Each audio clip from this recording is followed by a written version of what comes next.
எருசலேமில் இருக்கிறோம். நாம் சரியாக யோவேல் தீர்க்கதரிசியின் காலத்தில் இருந்திருந்தால் இப்போது கோல்டன் டோம் இருக்கிற இடத்தில் நீங்கள் காண்பது ஆலயமாக இருந்திருக்கும். மக்கள் எக்காலத்தை முழங்கி தேவனுக்கு முன்பாக தங்கள் இருதயங்களை கிழித்து உபவாசித்து ஜெபித்து கெஞ்சி கூப்பிட்டு அவரிடத்திற்கு திரும்பிய பிறகு தேவன் அந்த தேசத்தின் மீது இரக்கம் காட்டினார் என்று வேதாகமம் கூறுகிறது. தேவன் மக்கள் மீது இரக்கம் காட்டி அவர்களுக்கு பதில் அளித்தார். அவர் என்ன பதிலளித்தார் என்று உங்களுக்கு தெரியுமா? எபிரேய மொழியில் கர்த்தர் ஹினேனி என்று பதிலளித்தார் என்று எழுதப்பட்டுள்ளது. ஹினேனி என்ற சொல் சாமுவேலின் புத்தகத்திலும் காணப்படுகிறது. தேவன் சாமுவேலை அழைக்கும் போது சாமுவேல் தேவனுக்கு ஹினேனி என்று பதிலளிக்கிறார். ஹினேனி என்றால் இதோ நான் இருக்கிறேன் என்று பொருள். தேவன் உங்களுக்கு பதிலளிக்கும் விதமாக இதோ நான் இருக்கிறேன் என்று சொல்வதை நீங்கள் எப்போதாவது கற்பனை செய்து பார்த்திருக்கிறீர்களா? மேலும் அவர் அதோடு நின்று விடுவதில்லை. கேட்டார், ஹினேனி, நான் இங்கே இருக்கிறேன். நான் உங்களுக்கு தானியத்தை கொடுப்பேன். நான் உங்களுக்கு புதிய திராட்சை ரசத்தை கொடுப்பேன். உங்கள் கூடைகள் நிறைந்திருக்கும். உங்கள் எதிரிகளுக்கு பயப்படாதீர்கள். மறுசீரமைப்பிற்கான நேரம் வந்துவிட்டது. மக்கள் இழந்த அனைத்தையும் தேவன் திரும்ப அளிக்கிறார், மேலும் அதிகமாகவும் தருகிறார். ஏனெனில் அவர் கூறுகிறார், நான் உங்களுக்கு ஏற்ற காலத்தில் மழையையும், அதாவது முன்மாரியையும் பின்மாரியையும் தருவேன்.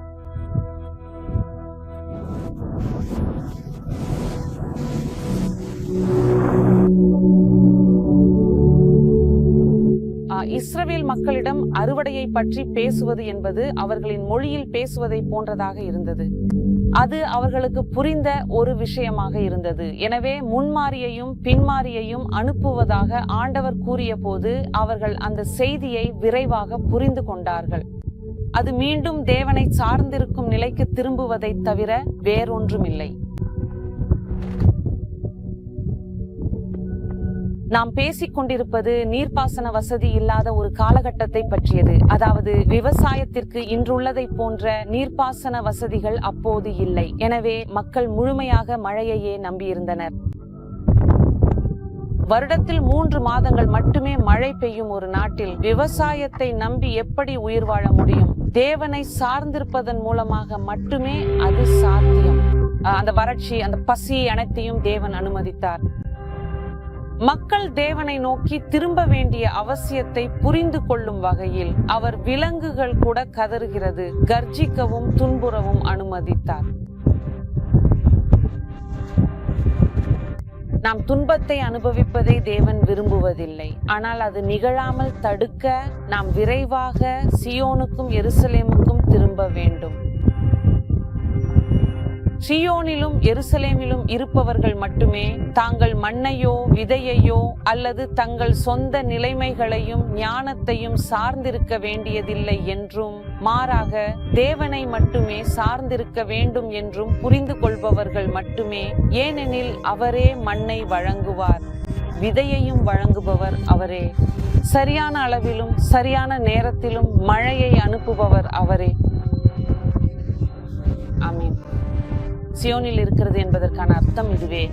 உன்னதமான தேவன் மீது நம்பிக்கை வைப்பது சீயோன் மலையாகிய ஜீவனுள்ள பலிபீடத்தில் ஒப்பு கொடுக்கப்பட்ட ஒரு வாழ்க்கை. அங்கே அது எழுதப்பட்டுள்ளது. அங்கே தேவனுடைய பிரசன்னம் இருக்கிறது. சீயோனுக்கு திரும்பிச் செல்லுங்கள், விரைவாக எருசலேமுக்கு திரும்பிச் செல்லுங்கள். தேவன் உங்களை ஆசீர்வதிப்பாராக. நானும் உங்களை அங்கே சீயோனில் சந்திப்பேன். Bye bye. விசுவாச பிரயாணத்தினுடைய இன்னொரு படியை இன்று இரவு சற்று முன்பு எல்லோரும் கேட்டிருப்பீர்கள். அதாவது ஹினேனி என்ற வார்த்தை மிக சரியாய், இந்த வார்த்தை மிக ஆழமான அர்த்தம் உள்ள ஒரு வார்த்தை மக்கள். அதாவது கர்த்தர் யோவேல் தீர்க்கதரிசியினுடைய காலகட்டத்திலே ஜனங்களுடைய சூழ்நிலைக்கு மறுமொழியாக வெறும் பதில் கொடுக்கிற வார்த்தை இது அல்ல. இந்த ஹினேனி இந்த வார்த்தை எபிரேய மொழியிலிருந்து மொழிபெயர்க்கப்பட்டது. இந்த வார்த்தை தேவன் முன் வருகிறார், தேவன் அங்கே துணை நிற்கிறார், தேவன் மக்களுக்கு பக்க துணையாய் நிற்கிறார், தேவன் மக்களுடைய வாழ்க்கையின் பிரச்சனைக்கான உதவிகளை வழங்க ஆயத்தமா இருக்கிறார் என்பதனுடைய அடையாளமா இருக்கு. மிக சரியாய் நாம் இந்த வார்த்தையில பார்க்கிறோம். யோவேல் 2ஆம் அதிகாரத்திலே கர்த்தர் தாமே இங்க மறுமொழி கொடுக்கிறார். 19ஆம் வசனம், கர்த்தர் மறுமொழி கொடுத்து, அதாவது ஹினேனி தமது ஜனத்தை நோக்கி, இதோ நான் உங்களை இனி புறஜாதிகளுக்குள்ளே நிந்தையாக வைக்காமல் உங்களுக்கு தானியத்தையும் திராட்சை ரசத்தையும் எண்ணெயையும் கொடுத்தேன், நீங்கள் அதனால் திருப்தியாவீர்கள். இந்த வார்த்தை இது வெறும் ஒரு வழக்க சொல் அல்ல மக்களே. தேவன் தாமே தம் ஜனத்துக்கு கொடுக்கிற பதிலின் அடையாளமா இருக்கு. Exactly, Pastor. Hinani, the word explained, I am here. So here I am. So there are many times when we speak to someone, the people may give the answer, I'm here. So the wife want to speak to the husband said, I'm here. So in another word, the husband is saying, I'm hearing, but he's not giving any proper response that after what he's going to hear, so he's going to take action. But when it's exactly this word comes, Hinani, here I am. So it means that I'm here ready to listen to you as well as I'm ready to answer to you. That's what God is giving to the people. Here I am. So if you are going to come and if you're going to surrender your situation in my hands, God is replying to the people, here I am. That's the word says very clearly. Here the word of God says, Joel chapter 2 verse 19, the Lord will answer. This what exactly God is speaking, Pastor. Here I am. God is giving the answer. It's not only I'm hearing, I'm here to respond. So that's the word that God is saying here. The Lord will answer and say to his people, behold, I will send you a grain and the new wine and the oil, and you will be satisfied by them. I will no longer make you a reproach among the nation. God is telling what and all the situation that the people are going through, what and all the situation the people are suffering, because those times the people are going through a lot of things and they don't know what to do. But God is here saying to the people, as you are speaking to me, as you are surrendering the situation to me, that's the thing we are telling the people, no, Pastor, return to God. So if the people, they return to God in the means that I'm surrendering, I don't have any ability to overcome the situation, but I'm surrendering everything of mine into your hands. So God is there giving the answer. Here I am to change every situation. This is what exactly God wants to do in the life of the people, Pastor. அதாவது இந்த வார்த்தையில நீங்க சொன்னபோது நாம என்ன சொல்ல வரோமோ அதை கேட்கறதுக்கு நிறைய மக்கள் இருக்காங்க. உதாரணமாய் மருத்துவர் இடத்துல செல்கிறோம், நம்முடைய வியாதியை சொல்லும் போது மருத்துவர் கேட்கிறார். வக்கீல் இடத்துல செல்கிறோம், நம்முடைய வழக்கை பத்தி சொல்லும் போது வக்கீல் கேட்கிறார். அதே போல குடும்ப உறுப்பினர், கணவரோ மனைவியோ மகனோ மகளோ நம்முடைய நிலைமையை சொல்லும் போது அவங்க கேட்கிறாங்க. ஆனால் கேட்பது ஒன்று, சொன்ன பிரகாரமா கேட்பது ஒன்று, ஆனால் மறுமொழி கொடுப்பது என்பது என்ன? அதாவது அந்த காரியத்தை யார் என்ன சொல்ல வராங்களோ, யார் தன்னுடைய வேதனையை வெளிப்படுத்துறாங்களோ, யார் தன்னுடைய நிந்தையை வெளிப்படுத்துறாங்களோ, யார் தன் கஷ்டங்களை வெளிப்படுத்துறாங்களோ, அதை தீர்ப்பது, அதற்கான பதில் கொடுப்பதுதான் இங்கே கர்த்தர் சொல்லுகிறார், நான் இங்கு இருக்கிறேன், இதோ இருக்கிறேன். அதாவது தேவன் சொல்லுகிறார், உன்னுடைய பிரச்சனைக்கான தீர்வாக நான் இருக்கிறேன். ஆனால் இதை நீங்கள் நம்ப வேண்டும் மக்கள், இதை நீங்கள் விசுவாசிக்க வேண்டும். இதோ நாம் தொடர்ந்து முன்னோக்கி செல்வதற்கு முன்பா இந்த சாட்சி நமக்கு நிரூபிக்கும் எந்த அளவு கர்த்தர் நமக்கு மறுமொழி கொடுக்க தயாரா இருக்கிறார், நாம் அவரை நோக்கி திரும்புகிற தருணம். Exactly, Pastor. Through this testimony, people can understand God is not only there to hear, but God is there to respond. Please watch the testimony and we'll be here again. இந்த காட்சி தீவிரமானது. ஆனால் அதுவே இந்த பெண்மணியின் அன்றாட யதார்த்தம். இது நான் அனுபவித்த சம்பவங்களில் ஒன்றாகும். அடிக்கடி ஏற்படும் பீதி தாக்குதல்கள். நான் ஒரு நாளைக்கு 4 அல்லது 5 முறை அவற்றை அனுபவிப்பேன். நான் அறுவை சிகிச்சை செய்ய வேண்டியிருப்பதை அறிந்தபோது எல்லாம் ஆரம்பமானது.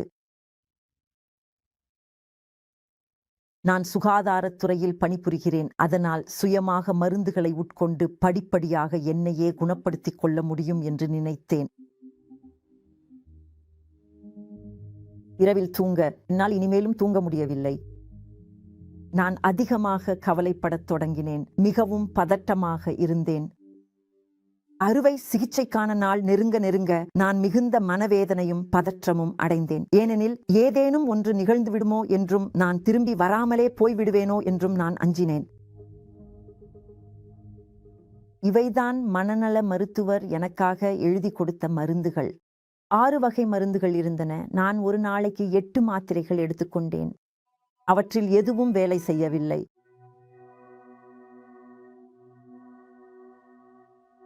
இரண்டாவது அறுவை சிகிச்சைக்கு உட்படுத்தப்பட்ட போது எதிர்வினை ஆற்றுவதற்கான வலிமை கூட என்னிடம் இருக்கவில்லை.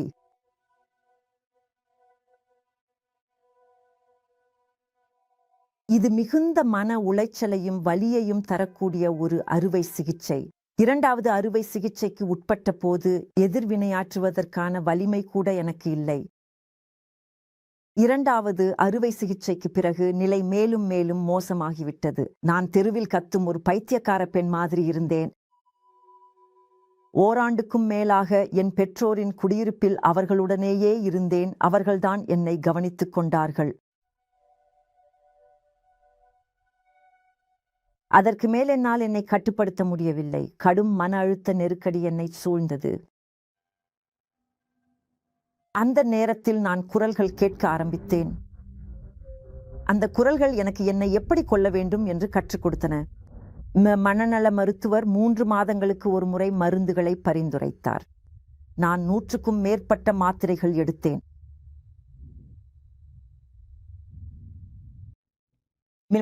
சிகிச்சை குழு வந்தபோது உதவி என்னை வந்தடைவதற்குள் நான் ஏற்கனவே சுய நினைவை இழந்திருந்தேன். நான் கோமா நிலையில் இருந்தபோது அருகில் உள்ள பகுதியில் அமைந்திருந்த ஜசிண்டினோ சிறிய மருத்துவமனைக்கு கொண்டு செல்லப்பட்டேன். அங்கு எனக்கு இன்டியூபேஷன் சிகிச்சை அளிக்கப்பட்டது. இருப்பினும் நான் சுய நினைவு பெற்று எழுந்திருக்கக்கூடும் என்று மருத்துவர் என் குடும்பத்தினரிடம் கூறினார். அடுத்த நாள் ஒருவேளை 1 வாரத்திற்குள் விழித்தெழலாம், 1 மாதத்திற்குள் விழித்தெழலாம், அல்லது ஒருபோதும் விழித்தெழாமல் இருக்கலாம்.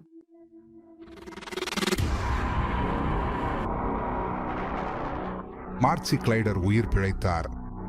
ஆனால் வீட்டிற்கு திரும்பியதும் அந்த நிகழ்வுகள் தொடர்ந்து அதிகமாகவும் அச்சமூட்டுவதாகவும் வகையிலும் மாறின. அவசர மருத்துவ குழுவினர் வந்து எனக்கு உதவி செய்து என்னை அந்த சிறிய மருத்துவமனைக்கு அழைத்துச் செல்வார்கள். ஒரு வாரத்தில் 7 அல்லது 8 முறை அந்த சிறிய மருத்துவமனைக்கு நான் செல்வேன். எனக்கு உங்களை ஏற்கனவே தெரியும். ஆம், நான் குளிக்கவில்லை, பல் துலக்கவும் விரும்பவில்லை, வேறு எதையும் செய்யவும் எனக்கு விருப்பமில்லை. நான் என்னை மற்றவர்களிடமிருந்து தனிமைப்படுத்திக் கொள்ளத் தொடங்கினேன். நான் படுக்கையில் மட்டும் இருக்க விரும்பினேன். யாருடனும் பேச விரும்பவில்லை. என் மகள் என் அருகில் உட்கார்ந்திருப்பாள். நான் அவளை பார்த்து கொண்டிருப்பேன். என் மகன் இன்னும் சிறுவன். இந்த தனிமைப்பட்ட காலங்களில் நான் என்னையே கடுமையாக குறை கூறிக்கொள்வேன். நான் என்னை நானே அடித்துக் கொள்ள ஆரம்பித்தேன். நான் என்னையே குத்திக் கொண்டேன். என் கைகளிலேயே அடித்துக் கொண்டேன். நான் தெளிவாக இருக்கும்போது நான் சிதறி விழுந்து கொண்டிருந்தேன். நான் என் அம்மாவை பார்த்து, அம்மா, என்னை விட்டு போய்விடாதீர்கள். அப்படி போனால் என்னால் எதை பற்றியும் சிந்திக்கவோ எந்த குரலையும் கேட்கவோ முடியாமல் போய்விடும் என்று சொல்வேன்.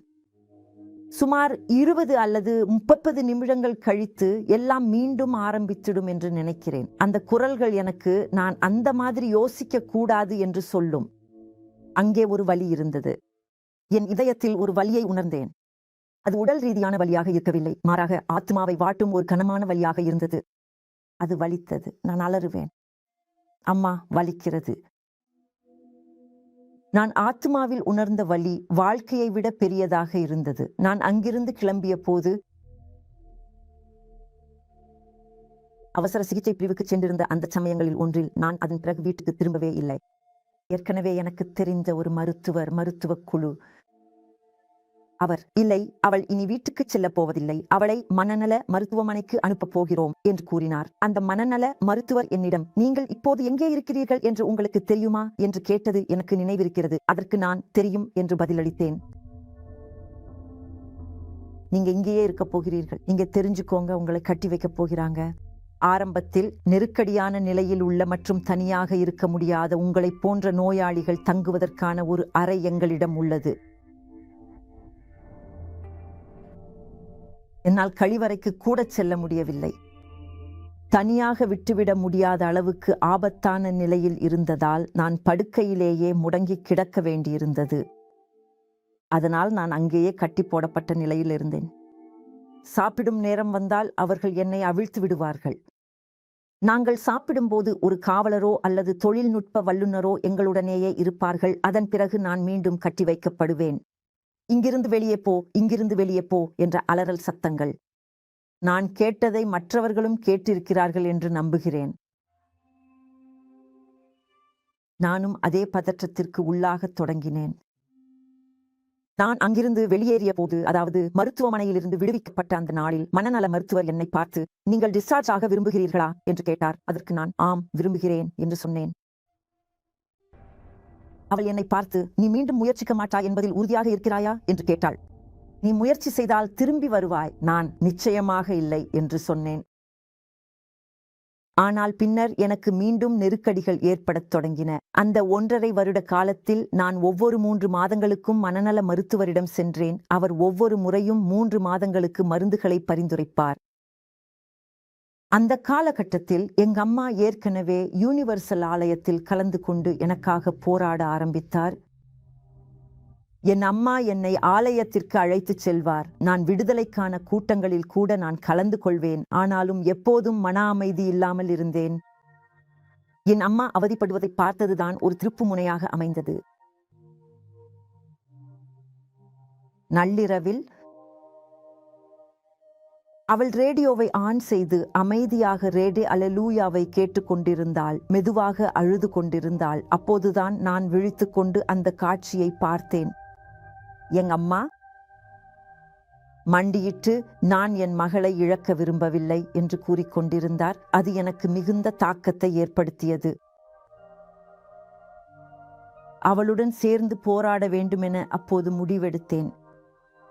மறுநாள் நான் எங்க அம்மாவிடம், நான் உன்னுடன் ஆலயத்துக்கு வர்றேன் என்று சொன்னேன். இப்போ எனக்காகவே போறேன். நீ என்னை அழைத்துச் செல்ல விரும்புகிறாய் என்பதற்காக மட்டும் நான் போகவில்லை. முன்பெல்லாம் அவள் விரும்புவதால் நான் போவேன். அவள் என்னை வலுக்கட்டாயமாக போக வைப்பாள். அப்புறம் நான் போதும், இதுக்கு மேல் முடியாது என்று சொன்னேன். நான் யூனிவர்சல் ஆலயத்திற்கு வந்த போது நிலைமை அப்படித்தான் இருந்தது. என் அம்மாவைப் போலவே என்னாலும் அந்த சூழலை ஏற்றுக்கொள்ள முடியவில்லை. நான் ஆத்திரமடைந்தேன். நான் அனுபவித்துக் கொண்டிருந்ததை என்னால் ஏற்றுக்கொள்ள முடியாததால் நான் எதிர்ப்படைய தொடங்கினேன். நான் உணர்ந்த அந்த வலி என்னை கொன்று கொண்டிருந்தது. என் மனதிற்குள் ஒலித்த அந்த பிசாசின் குரலை கேட்பதை என்னால் இனியும் தாங்கிக் கொள்ள முடியவில்லை. இந்த குரலுக்கு நான் ஏன் கீழ்ப்படிய வேண்டும் என்று நான் யோசித்தேன். அந்த நேரத்தில் எங்க அம்மா இஸ்ரவேல் சிறப்பு நிகழ்ச்சியில் எனக்காக பங்கேற்றார். ஏனெனில் நான் அந்த நிலைமையில் இருந்ததால், அதை தனியாக செய்ய முடியவில்லை என்பதால். எனக்காக போராடியது என் அம்மாதான். தியாகம் செய்தவரும் அவரே. மேலும் நான் இஸ்ரவேல் சிறப்பு நிகழ்ச்சியில் கலந்து கொள்ள முடிவு செய்தேன். பரிசுத்த ஆவியானவரால் மட்டுமே என்னை குணப்படுத்த முடியும் என்பதை நான் புரிந்து கொண்டதால், அந்த பரிசுத்த ஆவியானவரை பெற்றால் மட்டுமே என் வாழ்வில் சமாதானம் கிடைக்கும் என்று உணர்ந்தேன். என் வாழ்க்கையை நான் பலிபீடத்தில் அர்ப்பணித்தேன்.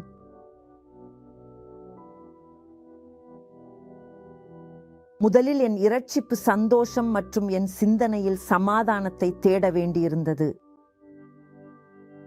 நான் பலிபீடத்திற்கு சென்றபோது, இயேசுவே, இதோ நான் இங்கே இருக்கிறேன் என்று சொன்னேன். பழையவை, நான் அனுபவித்தவையெல்லாம் என் வாழ்க்கையை விட்டு வெளியேறட்டும். எனது வேதனை, எனது அச்சங்கள், எனது துயரம், எனது பாதுகாப்பற்ற உணர்வு, எனது பதற்றம், அந்த மன அழுத்தம்.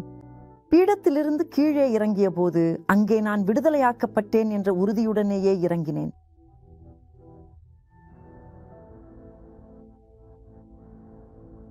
நான் விடுவிக்கப்பட்டேன். அந்த நிலையில் போராடுவதற்கான வலிமை இப்போது எனக்கு இருந்தது.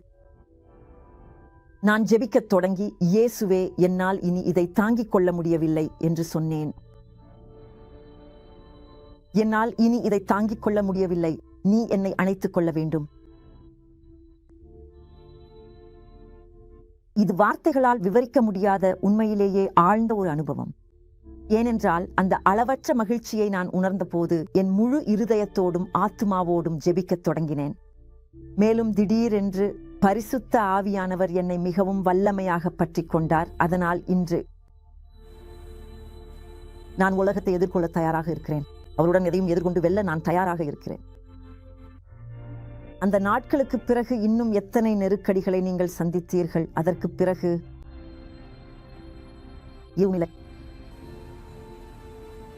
இனி ஒரு நெருக்கடியும் இல்லை.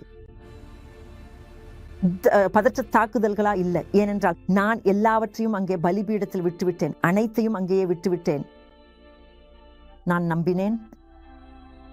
நான் ஒரு தேவனை சேவிக்கிறேன் என்று நம்பினேன். அவர் எனக்காக எல்லாவற்றையும் தம்மீது எடுத்துக்கொண்டவர். எனக்கு ஒரு புதிய வாழ்க்கையை அளித்தவர். அப்படி என்றால் இந்த மருந்துகள் இங்கே எதற்காக இருக்கின்றன? குப்பையில் போடுவதற்கா? குப்பையில் போடுவதற்குத்தான். இவ உங்களுக்கு இனி தேவையில்லையா?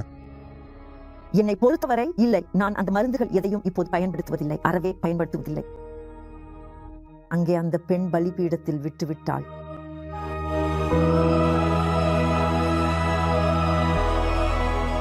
இன்று அந்த பெண் நான் தான். மார்சி கிளைடர் இந்த குழுவின் ஒரு உறுப்பினர். மன அழுத்தம் குணமாக முடியும், ஏனெனில் நான் பரிசுத்த ஆவியால் குணமடைந்தேன்.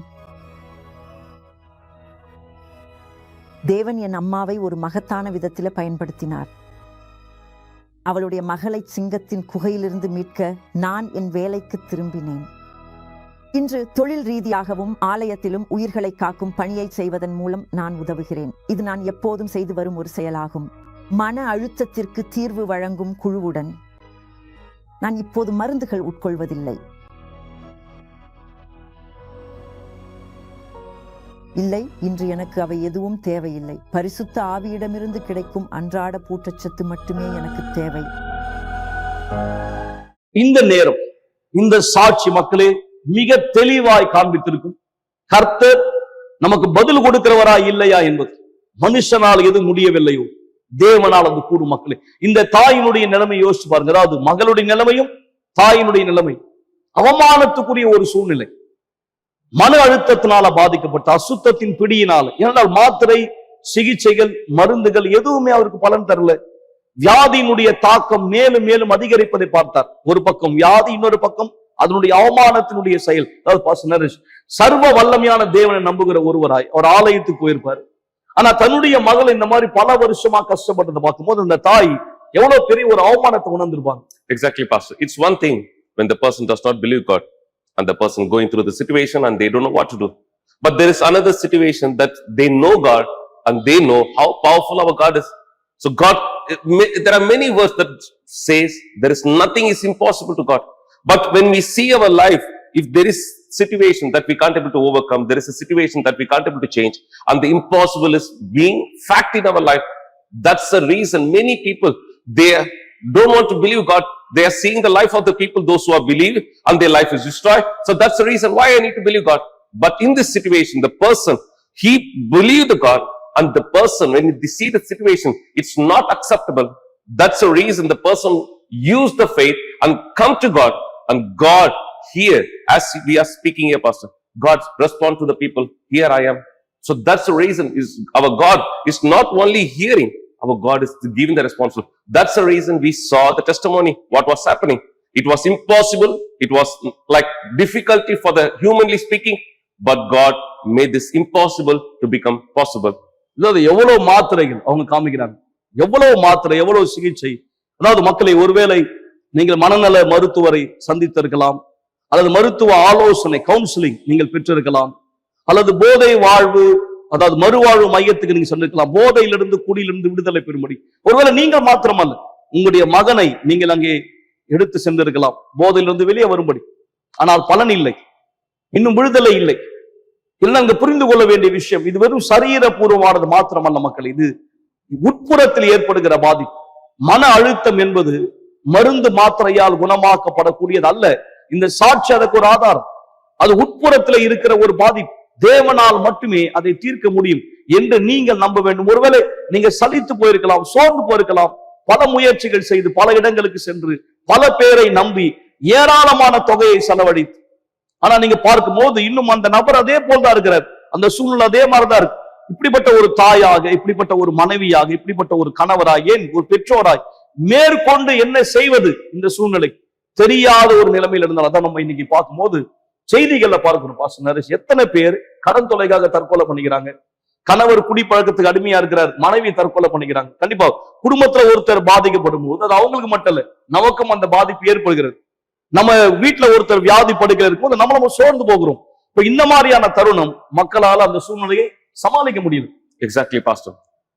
It's not only what we are speaking here. The people, those who are watching, they know already what was happening inside of their house. So it's not that something new we are talking here. It's not something இங்க இந்த இடத்துல நாங்க பேசுகிற அந்த காரியம் புதிய ஒரு காரியமானது கிடையாது. ஒவ்வொரு வீடுகளுக்குள்ளாக நீங்க சந்திக்கிற ஒரு சூழ்நிலையானதா இந்த இடத்துல இருக்கலாம். இதுவரை நீங்க யூனிவர்சல் ஆலயம் தேவனுடைய ராஜ்யத்தில் வராத ஒரு நபராய் கூட இந்த இடத்துல இருக்கலாம். ஆனா தேவன் மீது விசுவாசம் உள்ளவராய் இந்த இடத்துல இருக்கலாம். இந்த நிகழ்ச்சி மூலமா நீங்க இந்த இடத்துல எங்களை பார்த்துட்டு இருக்கீங்கன்னா, இந்த நேரம் தேவன் உங்களுடைய வீடுகளுக்குள்ள இந்த இடத்துல பேசுகிறார். If you are watching this program right now, through this program, God is speaking to you exactly. Maybe you're believing God, but you don't know how to receive the answer from God. So that's the reason God is giving the opportunity for you to come and surrender your situation in the hands of God. Maybe you went many places. Maybe you try to solve your problem in various different places. But if you do not see the answer, that is you're using your faith in the wrong place. But God is giving the opportunity. Use your faith to me and I will be given responsible. That's why God said, Pastor, I am your Lord. Behold, I will change the situation. Behold, I will be their provider. So you will not be put to shame anymore. Maybe the people these days, they seeing the shameful life. They are feeling very shame. I'm in this situation. I'm going through this situation. But God is here to remove the shame of the people, to change the situation of the life of these people, Pastor. எனவேதான் சீயோன் பர்வதம் இஸ்ரவேல் சிறப்பு நிகழ்ச்சி உங்களுக்கா இருக்கிறது. மக்களே, பீடம் உங்களுக்கா இருக்கிறது. வெட்கத்திலே வாழ்கிற ஒரு மனைவியாய், அவமானத்துல வாழ்கிற ஒரு கணவராய், பரிதவிப்புல வாழ்கிற ஒரு பெண்ணாய், ஒரு ஆணாக நீங்கள் இருந்தால் உங்களை தேவன் அழைக்கிறார். ஒருவேளை நீங்க யார் பாவத்துல விழத்தள்ளப்பட்ட ஒருவரா இருந்தாலும் கூட, இந்த ஹினேனி, இந்த வார்த்தையினுடைய அர்த்தம், நீ என்னிடத்திலே திரும்பும் போது உனக்கு நான் உதவுவேன்.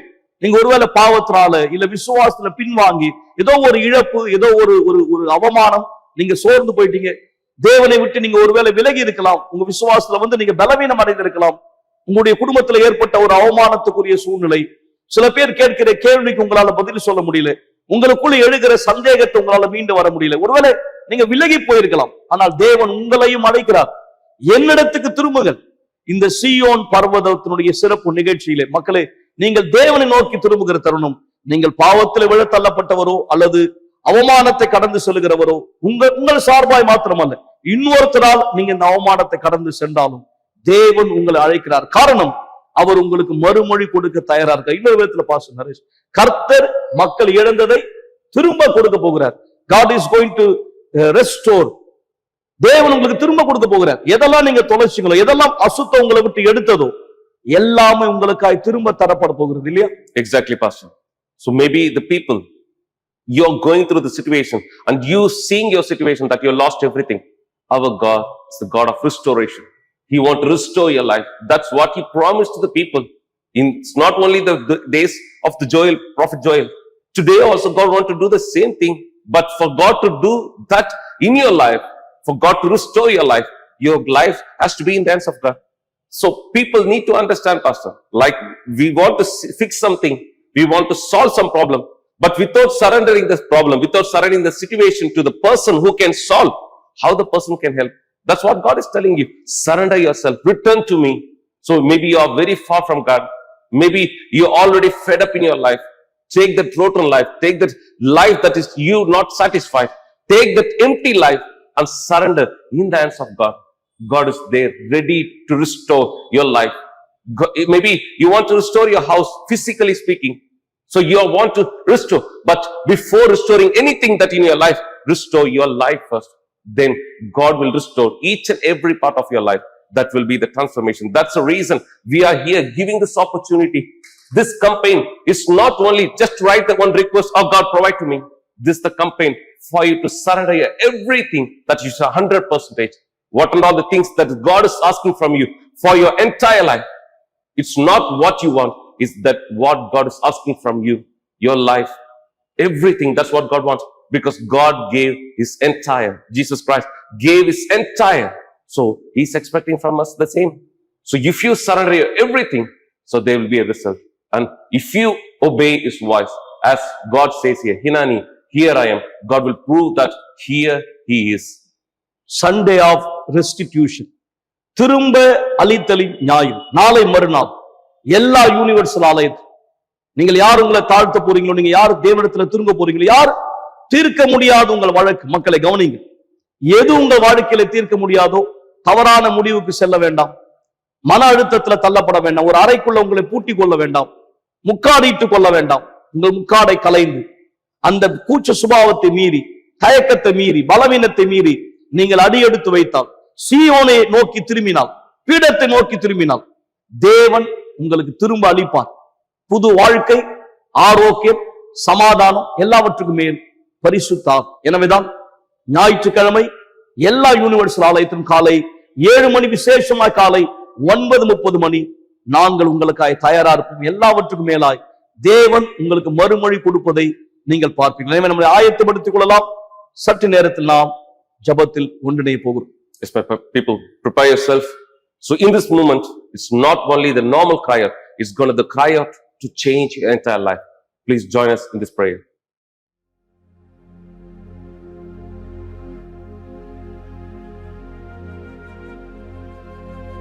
My God, we are here, my Father, surrendering everything into your hands right now.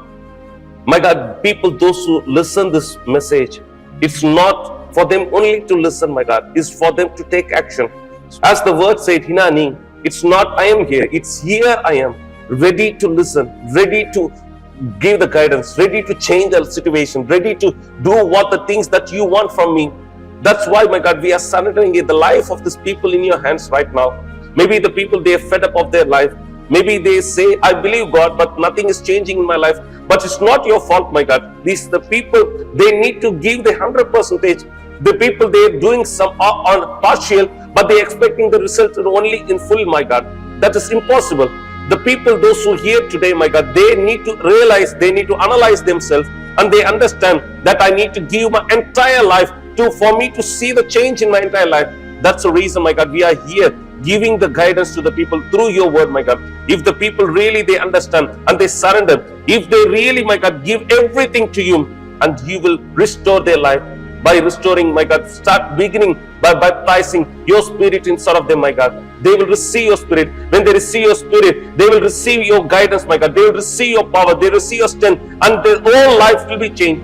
That's why we are asking, we are giving everything to you, my God. The people, those who are already preparing the request, preparing the sacrifice, preparing the everything, let them see the change in their life. In the name of the Lord Jesus Christ. ஆமென். தேவன் இந்த புகைப்படத்தை மூலமாய் அடையாளப்படுத்தப்படுகிற மக்கள் எல்லா universal ஆலயம், அதே போல இன்னும் யாரும் ஒரு தடவை கூட இந்த ஆலயத்திலே காலடி எடுத்து வைக்கவில்லை. ஆனால் இந்த நேரம், இந்த ஜபத்தின் வழியா, இந்த செய்தியின் வழியா, இந்த சத்தத்தை அவர் கேட்டுக்கொண்டிருக்கிறார்.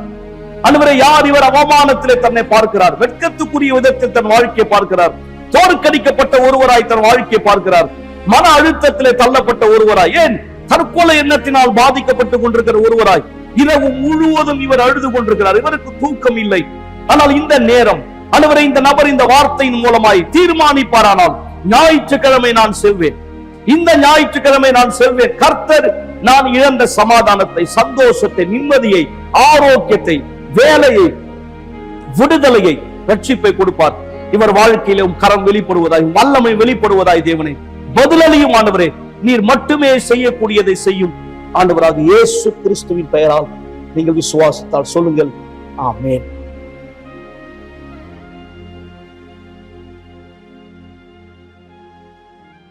Now, people, we surrender the situation, but we can't able to surrender your life. We surrender the situation of your life, but you are the one need to surrender your life.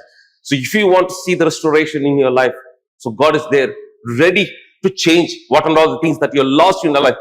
God is there ready to give back everything, but surrender your life. That's why this Sunday morning 9:30 our special service. Maybe you're in Perambur, maybe you're in different places, Kurukpet or Ananagar. But if you decided, I want to see the change in my life, make a decision and join with us in this prayer. So in this special meeting, so God is there ready to restore your life. மிக சரியாய் மக்கள், ஏன் நீங்கள் வெட்கத்தில் வாழ வேண்டும்? ஏன் நீங்கள் சகித்துக் கொள்ள வேண்டும்? கர்த்தர் சொல்லுகிறார், நான் இருக்கிறேன். ஞானி, உனக்கு மறுமொழி கொடுக்கும்படி கர்த்தர் திரும்ப கொடுக்க தயாரா இருக்கிறார். நீங்கள் எடுக்க வேண்டியது தேவனை நோக்கி திரும்பும்படியான ஒரு தீர்மானம். எனவே ஞாயிற்றுக்கிழமை காலை உங்களை சந்திப்போம். மேலும் அடுத்த வாரம் திங்கட்கிழமை இதே நேரம் விசுவாச பிரயாணத்திலே நாம் சந்திக்கலாம். தேவன் உங்கள் அனைவரை ஆஸ்வதிப்பாராக.